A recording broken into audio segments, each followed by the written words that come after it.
نحمده ونصلي ونسلم على رسوله النبي الأمين المكين الحميد الكريم الرؤوف الرحيم. أما بعد، فأعوذ بالله من الشيطان الرجيم. بسم الله الرحمن الرحيم. وقال الله تبارك وتعالى: قال ربي فأنظرني إلى يوم يبعثون قال فإنك من المنظرين إلى يوم الوقت المعلوم. صدق اللہ العظیم. معزز و مکرم سامعین محتشم، قدرت خدا بندی اس وقت بھی جلوہ گر تھی جب اس کائنات میں کچھ نہ تھا، اور جب مالک لا یزل نے اس کرۂ ارضی پر تخلیق انسان کرنا چاہی تو اس کی قدرت، اس کی طاقت اس وقت بھی جلوہ گر تھی. اور ایک وقت آیا کہ جب مالک لا یزل نے اس مشت خاک کو ایک مکمل جسم بنایا، اور پھر کمال یہ ہوا کہ اس مٹی کے پتلے میں جو مالک لا یزل نے اپنے سامنے تخلیق کروایا، وَنَفَخْتُ فِيهِ مِن رُوحِي،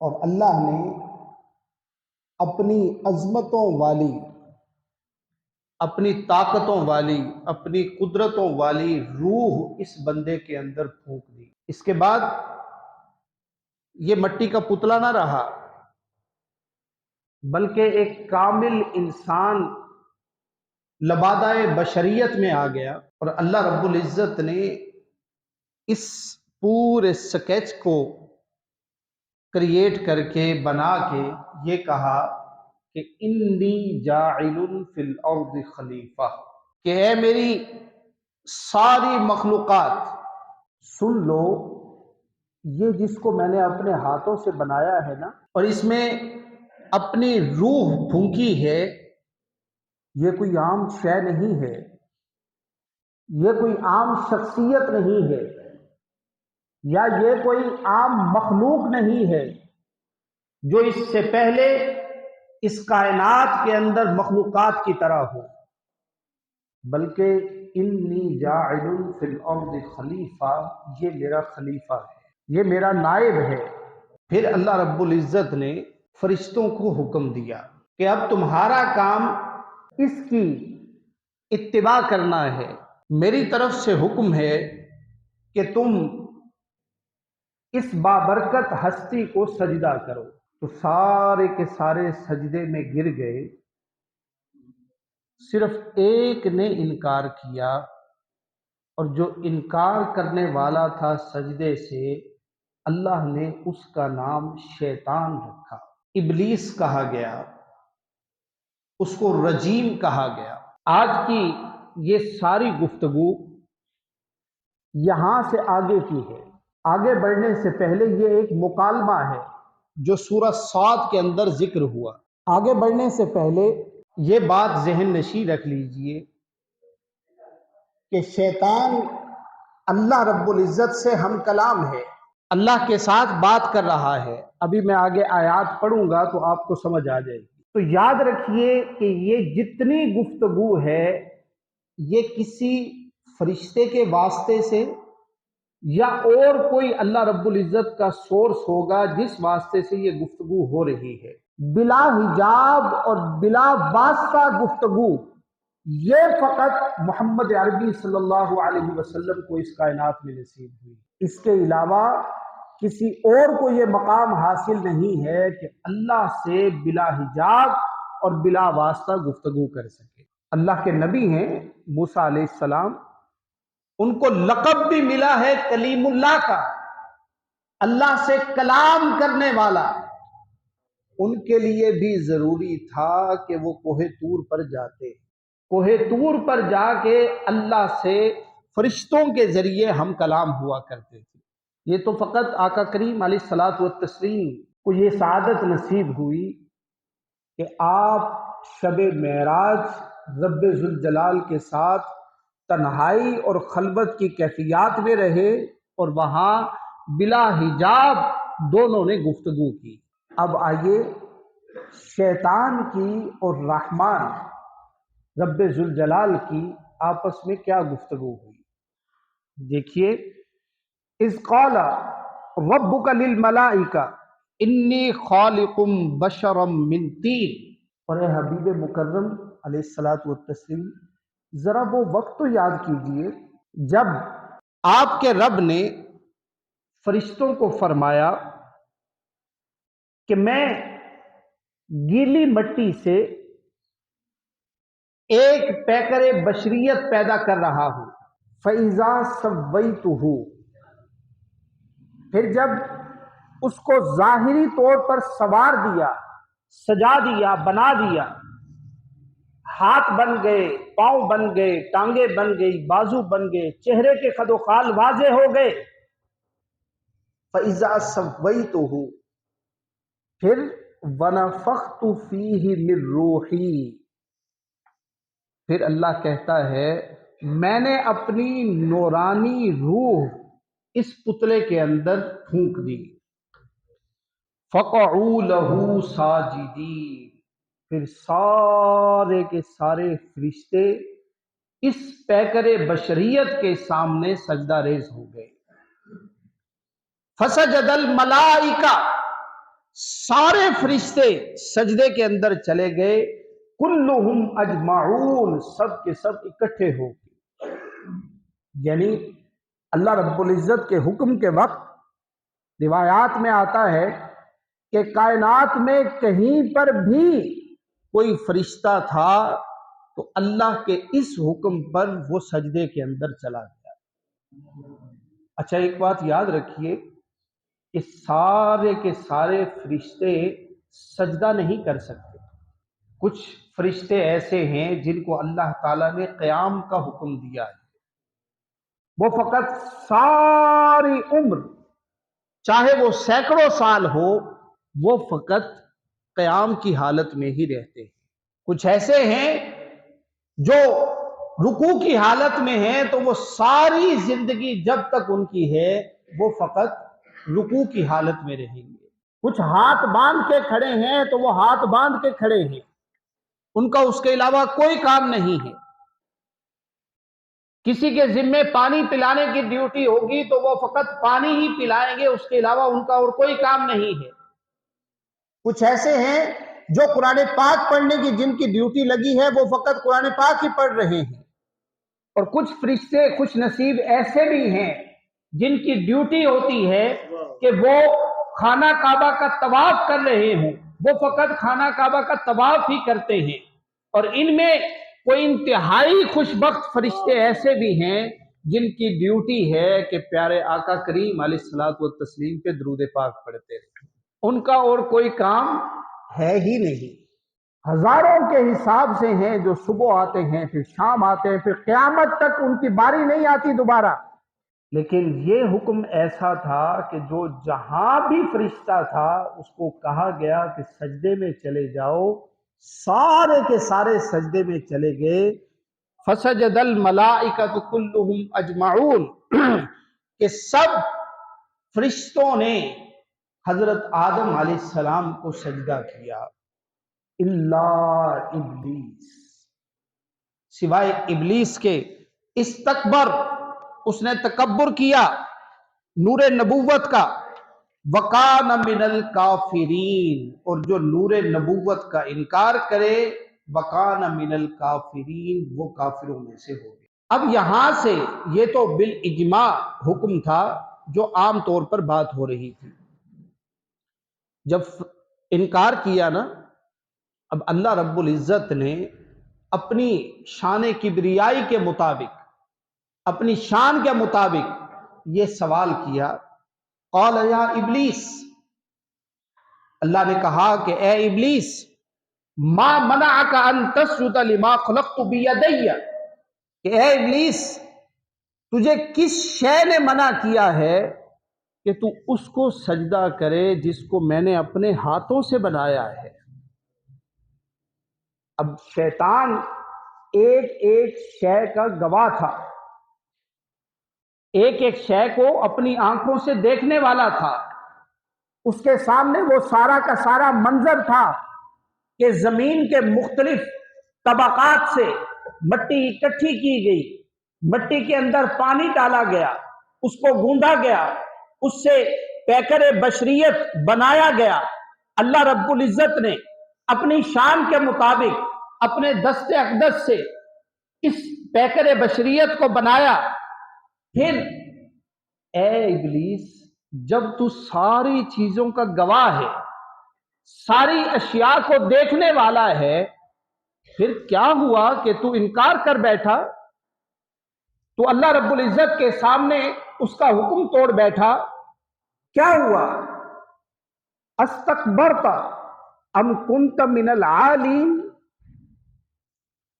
اب اللہ کا سوال ہے، تو کیا تیرے اندر تکبر آ گیا تھا، یا تو نے اپنے تئیں یہ سمجھ لیا تھا کہ میں عالی ہوں، میں اونچا ہوں، میں اچھا ہوں؟ اب اس نے جواب دیا، شیطان نے، قال انا خیر من.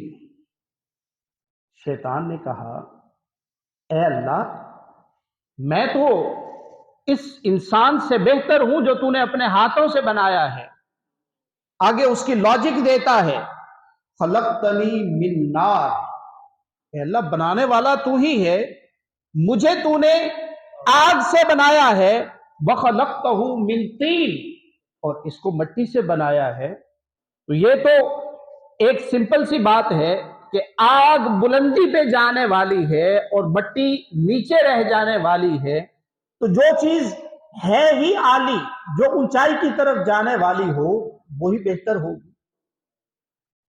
اب یہ آپس میں مکالمہ ہو رہا ہے. قال، اب اللہ نے کہا، فخرج، یہاں سے نکل جاؤ، منہا، یہاں سے نکل جاؤ، فإنک رجیم. رجیم کہتے ہیں جس کو دھکے دے کر نکال دیا گیا ہو،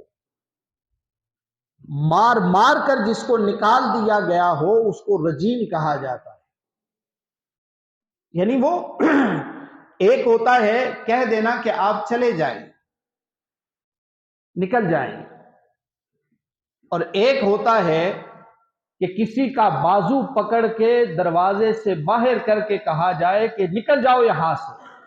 اب اردو میں اس کے لیے کوئی مسقط لفظ نہیں ہے جس کا میں اس کا ترجمہ کر سکوں، اسی وجہ سے مفہوم سمجھا رہا ہوں کہ یہ عام نکلنا نہیں ہے، دھتکارنا ہے، زبردستی نکالنا ہے. اور یہ کہنا مالک کا کہ فإنک رجیم، کہ تو رجیم ہے، یہ ظاہر کرتا ہے کہ اللہ انتہائی غصے کے عالم میں اس سے مخاطب ہے، انتہائی غصے کے عالم میں. اور خالی یہ نہیں کہا کہ فإنک رجیم، آگے الفاظ سنیے، اللہ کے غصے کا عالم دیکھیے کیا ہے. وَإِنَّ عَلَيْكَ لَعْنَتِي إِلَى يَوْمِ الدِّينِ، قیامت تک کے لیے تم پر میری طرف سے لعنت ہے. اب اندازہ کیجئے اللہ کتنے غضب کے اندر ہوگا کہ یہ کہا گیا کہ قیامت تک کے لیے لعنت ہے. ہمارے ہاں اگر کسی سے کوئی گناہ ہو جائے، غلطی ہو جائے، اللہ کا کوئی حکم ٹوٹ جائے، تو کیا کہا گیا؟ اے بندے، جتنا مرضی بڑا گناہ ہو جائے پریشان نہیں ہونا، 2 رکعت نفل توبہ پڑھو، اللہ کے ساتھ صلح کر لو، سارے کے سارے گناہ معاف ہو جائیں. یہ بات ہے یا نہیں؟ سنا پڑا ہے یا نہیں؟ یہی بات بتائی جاتی ہے نا. اور اگر کبھی اللہ کو کسی بندے کی ادا پسند آ جائے تو حدیث کے الفاظ ہیں، واہ واہ کیا رحیمی ہے میرے مولا کی. حدیث کے الفاظ ہیں کہ آقا کریم علیہ الصلوۃ والتسلیم نے فرمایا، کچھ اللہ سے توبہ کرنے والے ایسے بھی ہوتے ہیں، اللہ سے معافی مانگنے والے ایسے بھی ہوتے ہیں اللہ کے سامنے رونے گڑ گڑانے والے کچھ ایسے بھی ہوتے ہیں کہ اللہ رب العزت ان کے سارے گناہوں کو نیکیوں میں بدل دیتا ہے۔ یہ اندر کا اخلاص ہے، یہ اندر کی کیفیت ہے کہ اس کے سارے گناہ بھی نیکیوں کے اندر تبدیل کر دیے جاتے ہیں۔ لیکن یہاں اللہ کے غضب کا عالم کیا ہے؟ فرمایا وَإِنَّ عَلَيْكَ لَعْنَتِي إِلَىٰ يَوْمِ الدِّينِ، کہ تمہارے لیے قیامت کے دن تک بخشش کا کوئی سامان نہیں، یعنی قیامت کے دن تک معافی کا دروازہ ہی بند کر دیا ہے۔ اللہ کے غضب کا عالم کیا ہوگا؟ اچھا اب دیکھیے وہ سننے والا کیسا ہے۔ شیطان نے بھی ہار نہیں مانی، جب کہا نا مقابلے پہ آ گیا، کہا کہ اے اللہ ٹھیک ہے، تو نے مجھے قیامت تک کے لیے دھتکار دیا، میں اس کو تسلیم کر لیتا ہوں۔ اب میری ایک ریکویسٹ ہے، میری ایک التجا ہے، میری ایک دعا ہے۔ کیا؟ اب غضب کا عالم دیکھیے اللہ کا، اللہ کے غصے کا عالم دیکھیے، قیامت تک کے لیے لعنت زدہ قرار دے رہا ہے اللہ شیطان کو۔ اس کے باوجود شیطان نے ہمت کر کے اللہ سے کچھ مانگا، اللہ سے کچھ طلب کیا، اور طلب بھی کیا کیا؟ قال، شیطان نے کہا ربی فانظرنی الی یوم یبعثون۔ اللہ ایک التجا ہے، ایک دعا ہے کہ انظرنی الی یوم یبعثون، قیامت کے دن تک مجھے مہلت دے دے۔ پھر فرمایا اللہ کی طرف سے جواب آیا۔ اس غصے کے عالم میں بھی جب شیطان ملعون قرار دے دیا گیا ہے قیامت کے دن تک، اس نے اللہ سے مانگا، اللہ نے دیر نہیں لگائی، ادھر آیا کہ فَأَنذِرْنِي إِلَىٰ يَوْمِ يُبْعَثُونَ، اللہ نے فوراً کہا فَإِنَّكَ مِنَ الْمُنظَرِينَ، ٹھیک ہے تجھے مہلت دے دی، جاؤ۔ لیکن ایک دعا نہیں قبول کی، ایک دعا رہنے دی۔ اس نے کہا تھا کہ مجھے قیامت کے دن تک مہلت دے دو، اللہ نے کہا کہ الی یوم الوقت المعلوم، یہ مجھے وہ وقت معلوم ہے، اس وقت تک تجھے مہلت دے دی ہے۔ اور آگے کیا کہتا ہے شیطان؟ قال فبعزتک، اب اللہ کے سامنے کھڑا ہو کے بولنا یہ بس اسی کی ہمت تھی۔ فبعزتک، اے اللہ مجھے تیری عزت کی قسم، لأغوینہم اجمعین، میں سارے انسانوں کو گمراہ کروں گا، میں سارے انسانوں کو گمراہ کروں گا۔ لیکن وہاں بھی وہ بات کرتے کرتے رہ گیا، اس کی زبان سے پتہ کیا نکلا؟ کہتا ہے الا عبادک منہم المخلصین، اے اللہ میں تیری ساری مخلوقات کو گمراہ کروں گا، لیکن جو تیرے مخلص بندے ہوں گے وہ میرے قابو میں نہیں۔ الا عبادک منہم المخلصین۔ اب اللہ نے کیا کہا؟ قال فالحق والحق اقول، اللہ نے کہا کہ حق ہے اور میں ہمیشہ سچی بات ہی کرتا ہوں۔ فرمایا لَأَمْلَأَنَّ جَهَنَّمَ مِنْكَ، اب اللہ نے کہا کہ میں لازمی جہنم کو بھر دوں گا، جو تیری ذریت ہوگی، وَمِمَّن تَبَعَكَ مِنْهُمْ أَجْمَعِينَ، اور جو تیری پیروی کرنے والے ہوں گے ان سب کے ذریعے میں جہنم کو بھر دوں گا۔ یہ مکالمہ ہے، ایک طرف شیطان ہے اور ایک طرف رحمان ہے، مکالمہ ہو رہا ہے۔ اس میں سے اخذ ہم نے کیا کرنا ہے؟ اے بندہ مومن،